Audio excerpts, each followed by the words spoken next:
First and foremost, I do want to thank everybody for coming out today, because things like this don't happen unless we all come together and we all become one voice. So while we hear, the message at church today is that you are cherished, right? So I just, real quick, if you don't cherish your life just yet, I do want you to take a look at these banners, though. Take a look at these banners and look at all these faces. We could probably fill blocks and blocks and blocks for banners, right? So, like, cherish your life. Like, there's a lot of us here, I'm pretty sure, that have lost people to fentanyl, right? A lot of these faces that you're seeing on these banners aren't addicts like us, though.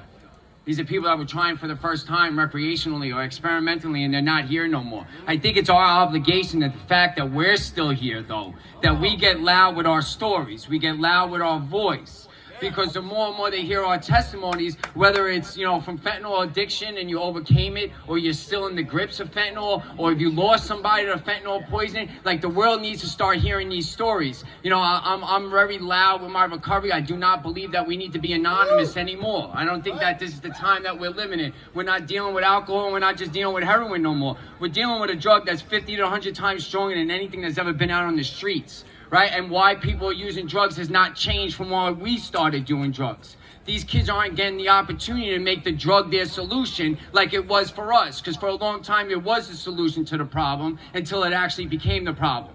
Right? So there's no reason why you should be ashamed or even feel judged because you're going to share your story. Because there's a 13 or 12-year-old or 10-year-old kid out there that, if you're recovering anonymously in a room, how are they going to hear your story? How are they going to, let them know that they're not alone, right? So real quick, does anybody here want to be blessed or want to feel blessed?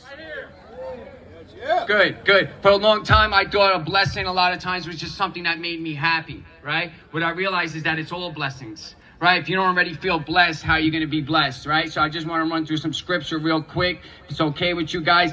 For me, this is what taught me what being blessed is, right? Being blessed, it's Matthew 5:3-9. Blessed are the poor in spirit, for theirs is the kingdom of heaven. Anybody ever been poor in spirit? Guess what? You're blessed. Blessed are they that mourn, for they shall be comforted. Anybody ever lose someone to fentanyl poison and mourn? You're blessed. Blessed are the meek, for they shall inherit the earth. I don't know about you, but I'm one of those meeks right now. Blessed are they who do hunger and thirst after righteousness, for they shall be filled. How many of us are actually striving for recovery? What I want to ask you, though, what is your definition of recovery? What's your recovery identity going to look like? Is your recovery identity the job that you want to go get, so it's the money you can make, so it's a car you could drive? Because if that's your identity, you're attaching your recovery to something outside of yourself. If you're like me, my whole identity was attached to things outside myself. So therefore, when I lost my identity, the drugs came into my life, because complaining and confusion were my two best friends. I don't know about you guys.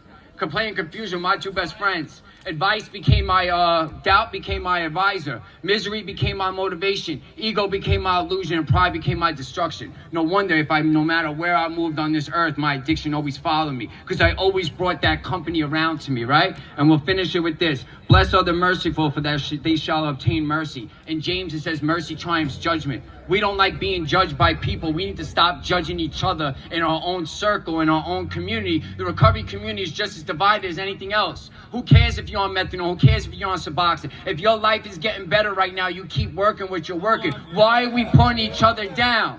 Recovery is not a dictatorship. You don't get to tell me, and I don't get to tell you. I get to support you, and you get to support me. There's no right or wrong way to do this. If there was only one way to do it, then I can understand you tell me there's a right or wrong way, but there isn't a right or wrong way. What we're doing right here, Andrea and I were in New York City. I had the pleasure of meeting the administrator from the DEA, Ann Milgram, the top person. She came up to us and she said, "You guys are a movement."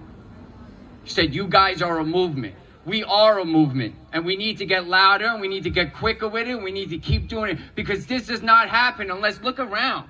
Look around. Fentanyl and drugs might have brought us to this place. But when we go from this place, we need to allow that to catapult us to save lives. I'm tired of someone dying every 5 minutes, right? Every 5 minutes, someone's dying. I'm tired of parents burying their kids, kids burying their parents, brothers burying their sisters, sisters burying their brothers, and friends burying their friends. So my question to you right now today, are we going to allow somebody to die every 5 minutes anymore?